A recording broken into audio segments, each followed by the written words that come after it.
Hi, this is Rob Leo, and in this tutorial we're going to continue to look at Google Docs. I'm just going to open up a new tab in my browser, select the waffle, and go to Google Drive. You'll notice there are links to Google Docs, Sheets, and Slides. We're going to avoid those. I prefer to work directly out of Google Drive. You can access everything you need there as a hub of activity. So let's go to Drive. In the previous tutorial, you saw me upload a Word document and convert it to a Google Doc. What I want to do next is go to Google Docs and create a document. So Google Drive can act as storage or it can act as productivity. Notice when I hover over Google Docs to make a new doc, there's an arrow indicating that I could create a blank document, which is what I will do, or I could select from a template. There is a template gallery built in, a general template gallery, and as you're working, you may want to create templates yourself, which will be accessible at West Genesee Central Schools. I typically don't use the templates, but you may find something that might inspire you here. It may be worth your while to check out, whether it's proposals, resumes, brochures, newsletters, what have you. Let's just close that. And again, new Google Docs, and we'll create one from scratch. One of the things you need to understand right off the bat is there's no file save. There's no save as to give your document a title. Instead, the title appears in the top left corner. If you just simply click it, I'm going to call this a demo doc. And as I mentioned in previous tutorials, you can put a star on it and you can easily sort through it on your Google Drive menu. I'm just going to start to add some text. And just like in the previous tutorial, your basic text editor is front and center. If you want to add a table, you could click Table, and you could select how many rows and columns you want. Let's say you want to put some text inside one of those cells, you certainly could. There's also Insert Table from your Insert menu as well. Notice you can also insert a whole bunch of other stuff, whether it's equations or drawings, footnotes or horizontal lines or special characters, page numbers, headers, footers, tables of contents, etc. We're not going to get into all those things, but what I want to do is collaborate on this document. That's really one of the great features that Google's G Suite offers is the collaboration tools. And you'll notice I can click the Share button, or I can go to File, Share. Either way, same process. If I'm in Google Drive itself, there's my demo doc. I click on it once, the menu appears. There's the share button as well. So a whole bunch of different places to do the same exact thing. Since we're working directly in this document, I'm simply going to click share. This document is set to be private, and I'm going to change that so that my West Hill account can access it. And as you notice, I've added that person, and the icon to the right, I can either give myself editing rights, commenting rights, or viewing rights. I want to edit this, so we'll talk about what each of these features do in a moment, but I'm going to stick with editing. If you want to add a note, it will go to the person's email account, and then you can click send. It's giving me a pop-up indicating that I'm sharing outside the domain. That's okay. I'm going to click yes, and it sent it off. So let me pull up my West Hill screen. I'm logged into my West Hill account. You can see under the Share With Me button that demo doc was added by my West Genesee account. If I open this up, you should notice my West Genesee icon in the top of the screen once it activates here. There I am. If I start typing on this, I'm going to move it over to another screen and keep the West Genesee one open. On the West Genesee side of things, you can see that my West Hill account is in the document. Now you can edit this simultaneously. Multiple people can edit. I usually like to build a table and direct people where to go. Otherwise, it gets a little chaotic with the cursors bouncing all over the place.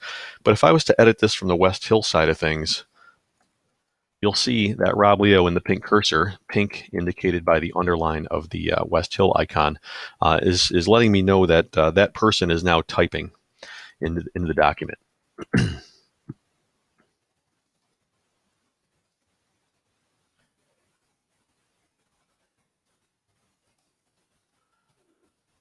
Again, you're looking at the West Genesee view. Back on the West Hill view, this is where I'm typing on a separate screen. You're seeing that action take place right before your eyes. Again, you can add stuff to the different tables and so forth. If you ever want to see who changed a document, if you go to your File menu, you can click See Revision History. And what's nice about this is Google saves everything every couple of nanoseconds, so it knows who's doing what and when they're doing it. So you could select a frame of time and say, hey, you know what? I don't want what this person with the purple icon wrote. This is the West Hill account. Let me roll the changes back to 2 minutes earlier when this person was typing, and the Robert Leo account is the West Genesee account. So I could restore this revision. It's going to give me a pop-up warning me. I'm going to say restore, and it rolls the changes back.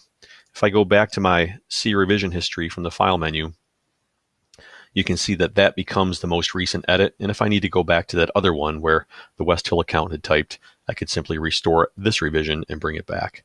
This is great when you want to hold kids accountable. You can kind of see who changed the document, when they changed it, who contributed, how they contributed, and so forth.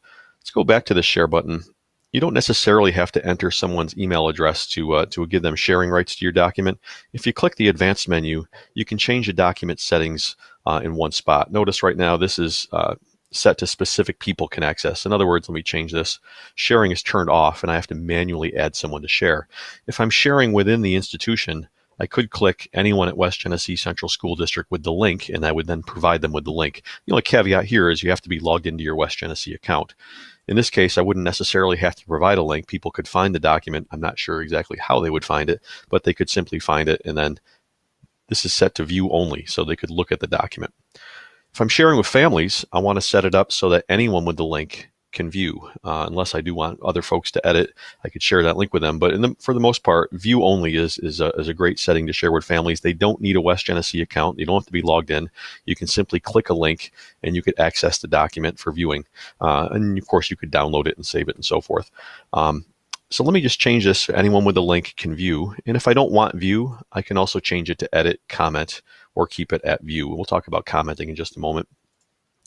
So I'm going to save this, and now this is the link that I would want to share with folks. And you notice down at the bottom, I can prevent editors, my West Hill account, from changing access and adding new people by checking a box. And I can disable viewers from downloading, printing, and copying my document. In other words, it's strictly view only. There's nothing else they can do with it. I could check that box if I wanted to. We'll keep those set as is, and I'm going to press done. So again, if I wanted to share this with families, I return to my share settings. I could simply copy the link, paste it into an email, paste it into a document, and then give people access to the document itself. Another way to give feedback and collaborate, say I make a grammatical error, you will see. One of the things I could do is give constructive feedback. And if I want to highlight this, I can put a comment in the margin, just like I would with a red pen. What I may do instead is click the black speech bubble here, or go to Insert Comment. It's all the same. I like how it's front and center, so I might just say check grammar. The other way I could approach this, let me just retype this,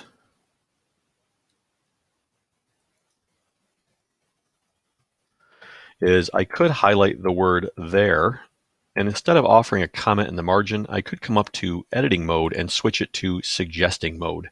And now, because it's highlighted, I could suggest something to replace the mistake. And on the other screen, my co-collaborator, wrong one, my co-collaborator could take a look at this and say, hey, you know what? That's a great suggestion. Let me replace there with there. And if I click it, it removes the strike through and replaces it with my suggestion. Back on my screen, you notice the comment disappears. It's still here in the comments button. You can see that it was resolved. It was responded to, so it kind of disappears from the screen. Suggestion accepted is the dialog that comes up. If you want to have a dialog, by the way, with comments, I'm typing on my West Hill account. I'm going to see that in a reply. So right underneath, you can have a dialogue about the document without necessarily changing the document. And that's the value of commenting. Notice I'm still in suggesting mode. To continue to make changes to the document, of course, I want to go back to editing mode. And again, I could reply back. Again, you can kind of see a running dialogue. Notice that this is highlighted in bright yellow. The speech bubble has come to the fore. If I have another comment on the page,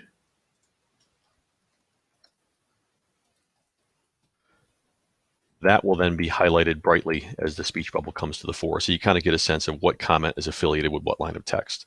Anyway, I hope you found this useful in terms of how to share documents and how to see the revision history. Thanks for listening. And when we come back, we'll continue to look at more Google Docs editing.